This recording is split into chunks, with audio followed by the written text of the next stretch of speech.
Sekilas mereka terlihat sama pemirsa, tapi mereka lagi viral loh. Inilah yang disebut dengan fenomena 3R, Rojali, Rohana, dan Rocita. Ini merupakan gaya baru yang disebut berbelanja tanpa benar-benar belanja. Rojali atau rombongan jarang beli, Rohana rombongan hanya nanya, dan Rocita rombongan cuci mata yang kabarnya jadi penguasa mall hanya untuk buat konten. Nah, hal ini perlahan menjadi cerminan konsumen di Indonesia, terutama untuk di kota-kota besar.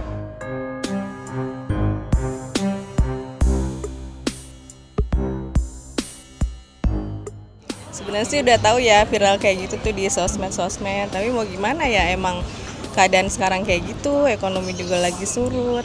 Ya kita maklumin aja sih, namanya orang ke mall kan nggak semuanya belanja.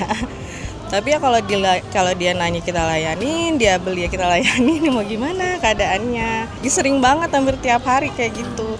Dan ya emang agak resah sih, dan deg-degan juga kan tiap hari kita kan jualan, ya namanya orang jualan ya pengennya beli kan gitu orang, tapi mau gimana keadaan. Alhamdulillah sih setiap masuk pasti beli. Setiap masuk kita pastikan dia untuk beli produk kita gitu. Jadi bagaimana caranya jangan sampai lepas nih customer gitu kan. Intinya betul, di marketing lagi, diusahakan lagi caranya bagaimana setiap customer itu harus belanja gitu. Teman-teman yang Rojali itu ya menurut saya juga bagus ya Kak, karena juga menarik kan. Dari teman-teman yang mungkin mau coba-coba dulu di saat yang rame-rame banyak-banyakan orang itu, jadi banyak yang tambah yang kepo juga. Jadi beberapa itu menarik ke teman-teman yang lainnya yang berpotensi untuk beli, tapi yang nggak beli juga mungkin next kedepannya juga bisa beli lagi sih, pasti gitu. Pokoknya kita layani dengan tulus, pasti kedepannya pasti beli lagi juga ke sini. Menteri Koordinator Bidang Perekonomian Erlangga Hartarto buka suara soal fenomena ini.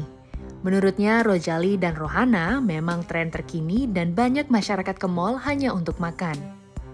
Natal Tahun Baru dan Lebaran yang terlalu dekat juga menjadi faktor konsumsi masyarakat terpengaruh, sehingga pemerintah akan mendorong event baru lagi terkait dengan diskon belanja dan liburan. Selain itu, fungsi pusat belanja tak lagi hanya tempat untuk berbelanja, tetapi memberikan fungsi lain untuk memenuhi customer experience. Pak Alfonsus, boleh dijelaskan bagaimana sih awal mula APPBI melihat kemunculan fenomena Rojali, Rocita, dan Rohana ini di pusat perbelanjaan? Fenomena Rojali, Rohana itu saya kira bukan sesuatu yang baru begitu. Itu selalu terjadi di pusat perbelanjaan begitu. Jadi bukan langsung tiba-tiba sekarang itu ada muncul gitu ya. Di pusat perbelanjaan itu selalu terjadi begitu. Itu kenapa? Karena fungsi pusat perbelanjaan sekarang itu bukan lagi hanya sekedar sebagai tempat belanja, tetapi ada fungsi-fungsi lain seperti fungsi sosial, fungsi edukasi, fungsi hiburan ataupun entertainment begitu, dan lain-lain. Jadi yang datang ke pusat perbelanjaan itu belum tentu berbelanja saja, tetapi karena tadi ada fungsi-fungsi tadi. Dan saat ini kita melihat bahwa mulai banyak sekali mall yang aware dengan fenomena ini sehingga menghadirkan banyak tenan makanan dan event secara berkala. Apakah ini menurut Bapak berdampak signifikan untuk mengubah fenomena tersebut menjadi transaksi nyata, Pak? Rojali dan Rohana ini tidak mungkin dihapus sama sekali gitu. Pasti akan ada, pasti akan selalu terjadi begitu ya. Tadi kan saya sampaikan di dalam strategi memberikan experience ataupun journey tadi, bisa saja customer datang untuk menikmati experience, menikmati journey-nya, tetapi tidak dikonversi ke penjualan, bisa saja. Jadi ya saya kira itu masih kategori wajar, saya kira begitu, bahwa ada beberapa customer ataupun pengunjung yang mereka senang dengan experience yang diberikan oleh pusat perbelanjaan tersebut, yang dia happy dengan journey yang diberikan oleh pusat perbelanjaan tersebut, tetapi mereka tidak belanja. Saya kira itu ada ya. Jadi tidak bisa 100% semua dikonversi menjadi penjualan. Saya kira tidak demikian begitu.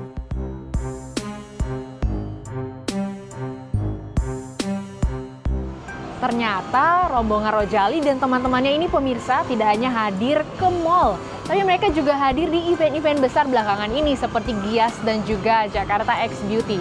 Dan kalau dilihat-lihat mereka datang ramai-ramai, foto-foto, bahkan test drive. Tapi kalau masalah transaksi masih menjadi PR.